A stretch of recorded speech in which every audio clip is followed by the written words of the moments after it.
নির্দল প্রার্থী প্রচার সজ্জা ছিঁড়ে ফেলে দুষ্কৃতীরা তীব্র ক্ষোভ প্রকাশ। আগামী 8ই আগস্ট ত্রিস্তর পঞ্চায়েত নির্বাচন, প্রতিটি দল নিজেদের প্রচার সজ্জা নিয়ে ব্যস্ত সময় কাটাচ্ছেন।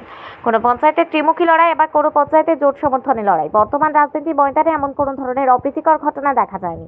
তবে নির্দল প্রার্থীর প্রচার সজ্জা বিনষ্ট করার অভিযোগ উঠল ফুলবাড়িকান্দি গ্রাম পঞ্চায়েতে। গৌরনগর ব্লকের অধীনে ফুলবাড়িকান্দি গ্রাম পঞ্চায়েতের 1 নম্বর ওয়ার্ডের 1 নম্বর আসনের দিলদার হোসেন ওরফে দিল ওনার স্ত্রী হাফিজুন নেশা অটো সিম্বল নিয়ে নির্দল প্রার্থী হয়ে প্রতিদ্বন্দ্বিতা করছেন।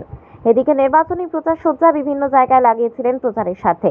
গতকাল রাত 10টা অবধি এই পোস্টার বা প্রচার সজ্জা অক্ষত থাকলে সকালবেলা ঘুম থেকে উঠে দেখতে পান প্রায় অধিকাংশ প্রচার সজ্জা কে বা কারা ছিঁড়ে ফেলে দেয়। অন্যদিকে প্রার্থী হাফিজুন নেসার স্বামী দিলদার হোসেন সংবাদ মাধ্যমের মুখোমুখি হয়ে তীব্র ক্ষোভ এবং প্রশাসনের সহযোগিতা চাইছেন। পাশাপাশি আজ লিখিত আকারে কৈলাসহর থানায় অভিযোগ জানাবেন বলেও জানিয়েছেন।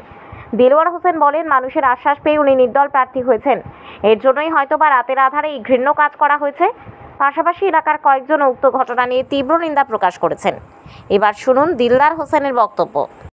যে পোস্টার ছিঁড়ে ফেললে কী হবো, মানুষের দিলের মধ্যে যে নির্দল প্রার্থীর পোস্টার জায়গা হয়েছে সেটা তো আর ছিঁড়ে ফেলতে পারবে না। ওরা ঠিকই ভোটের বাক্সে গিয়ে দেখিয়ে দিবে কার জন্য কার কতটুকু মায়া আছে এবং কে কাকে ভালোবাসে। আচ্ছা, এই বিষয় নিয়ে আপনি প্রশাসনের দ্বারস্থ হয়েছেন বা জানিয়েছেন? আমি এখন পর্যন্ত প্রশাসনের দ্বারস্থ হয়ে নাই। আমি এখন নামটা? আমার নাম শাহিন হোসেন। আপনার বাড়ি কোন জায়গাতে? ফুলবাগানে গ্রাম পঞ্চায়েত 4 নম্বর। এখানে যে পোস্টার ছিঁড়ে হইলো মানে নির্দল প্রার্থী, অন্যান্য প্রার্থীর রয়েছে, কিন্তু অন্যান্য প্রার্থীর আমরা দুই একটা আমরা ক্যামেরার লেন্সে একটু পারে কিন্তু ছিঁড়ে হয়েছে, কিন্তু সবচেয়ে বেশি ছিঁড়ে হয়েছে নির্দল প্রার্থী। এই কী কারণ হতে পারে? এটা রাজনীতি ষড়যন্ত্রমূলকভাবে রাতের আধারে অন্ধকারে দুষ্কৃতিমূলক কাজ করেছে, বিরোধী দলের চক্রান্ত হতে পারে। আপনার নামটা? মোস্তাক আলী। এখানে এখন ওয়ার্ডে 1 নম্বর ওয়ার্ডে এই পোস্টার ছিঁড়ে নিয়ে আপনি কী করবেন? এটা খুব দুঃখজনক ব্যাপার, কারণ একজন মানুষ এই একটা ওয়ার্ডে নির্দল প্রার্থী হিসাবে খাড়া হয়েছে জনগণের সেবা করার জন্য, কিন্তু তার পক্ষে মোটামুটি মানুষ ভালোবাসে, সেই কারণে তার পোস্টারটা যাতে চতুর্দিকে ছড়িয়ে না পড়ে এর জন্য ছিঁড়া হয়েছে। পোস্টার ছিঁড়ে নিয়ে আপনি কী করবেন?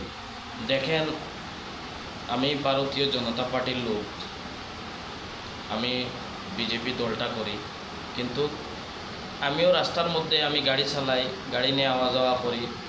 গতকালকে আমি দেখেছি যে আমাদের 1 নং ওয়ার্ড থাকিয়া নির্দল একজন প্রার্থী দাঁড়াইছেন, কিন্তু ভোটে তো সবাই দাঁড়াইতে পারে, গণতান্ত্রিক অধিকার সবাইরও আছে, সব ভোটে দাঁড়াইতে পারে, সবার অধিকার আছে।